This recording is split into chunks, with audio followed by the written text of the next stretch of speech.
I feel like theater is the ultimate invitation.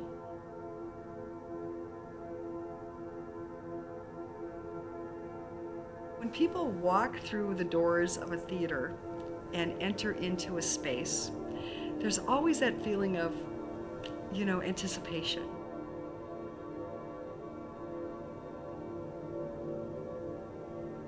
They join into this communal act of sitting together and watching a story unfold on a stage. It's kind of a leap of faith, right? It's kind of this sense of, I'm coming to see something, I hope it'll be entertaining, I hope it'll be engaging, and probably everybody enters with a different kind of hope. People come to theater for different reasons.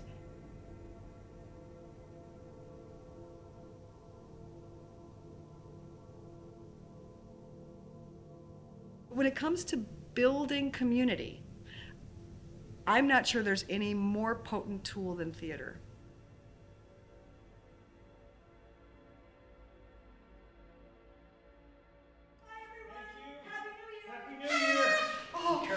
Yep, it's slippery. Yeah, here's the car. Ooh. January.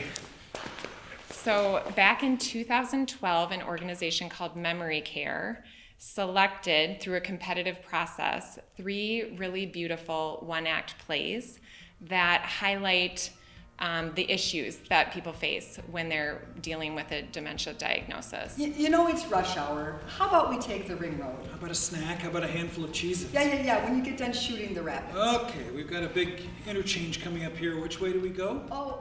The plays themselves also inspired the Remember Project because each of the plays really looks at memory loss from a very different perspective.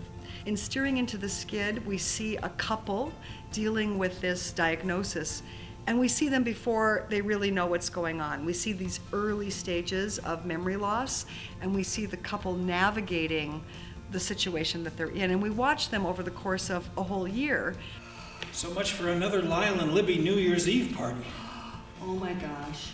Libby said she's through with sex. She says she's too old and she's just done with it. Too old? Is there such a thing?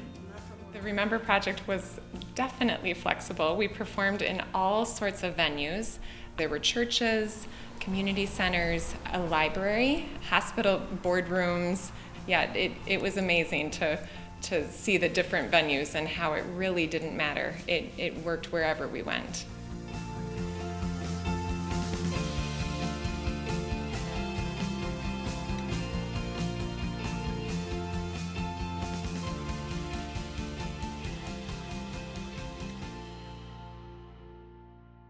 The Remember Project is an effort to use theater as a tool to help communities be in conversation about memory loss. It's meant to stimulate feelings and emotions. It's meant to get people talking and thinking and having empathy for each other. That's what was really wonderful about the project, is you get people in a place to see a performance live in a very intimate setting, and they're in this very vulnerable place talking about something that they've probably never openly talked about before.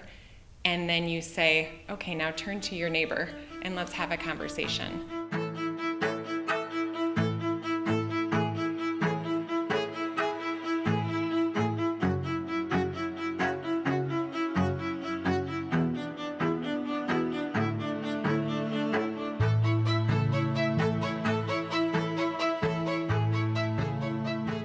To have these guided discussions afterwards permits all of us to start from an emotional place and to start from a very human place. True community discussions are really hard to come by.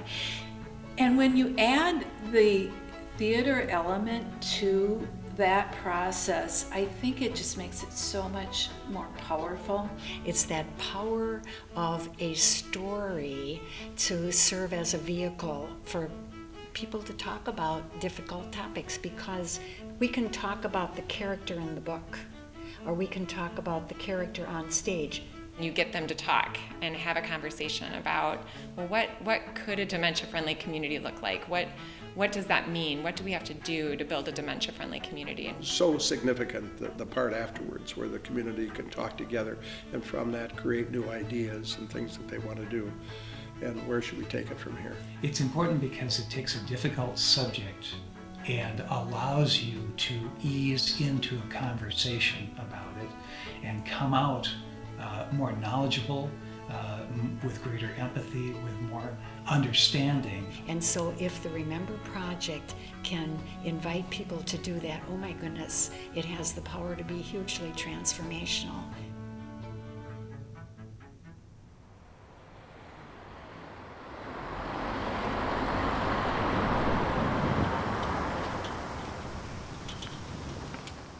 Our experience in developing dementia-friendly communities has told us that communities are hungry for more avenues to do their work in community. So with the help of the MAAA, we have been able to look more broadly across the state of Minnesota to see how the Remember Project can have an impact county by county throughout the state.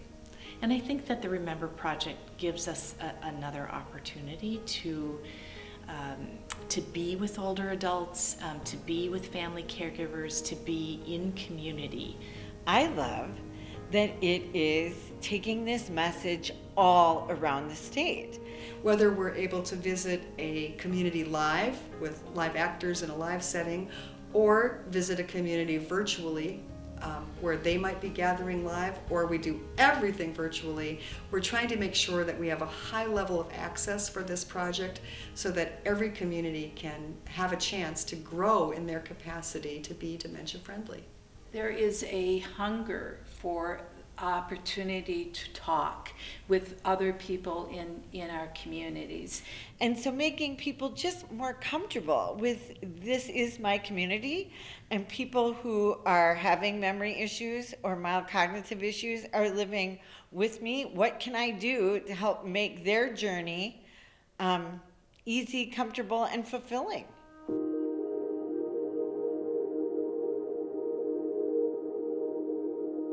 Thinking about the number of people that can be helped just by, again, going into those rural areas. And because we need to be educated, we need to be emotionally stimulated, both from the caregiver and the care receiver.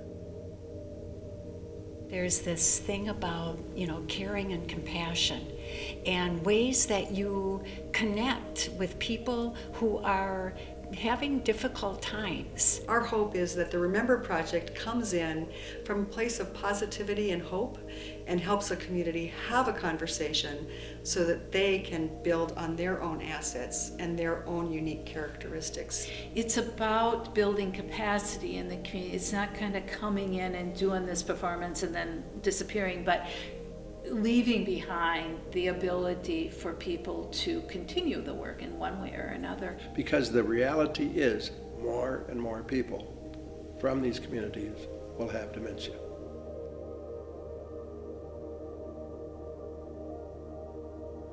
It really is just actors and minimal props, minimal, really very little production value, and you can tell a very human story and really affect people and have a shared human moment.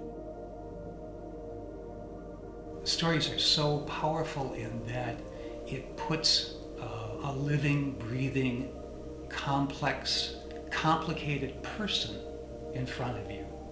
And we're finding, I think, that is so important right now. We have to have conversations, compassionate conversations about real people. Though this project was focused on dementia, it really was about building compassionate communities.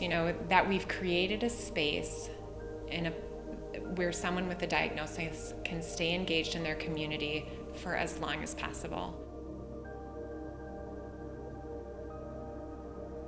Theater can be such a potent tool to use in community building or to use for social change.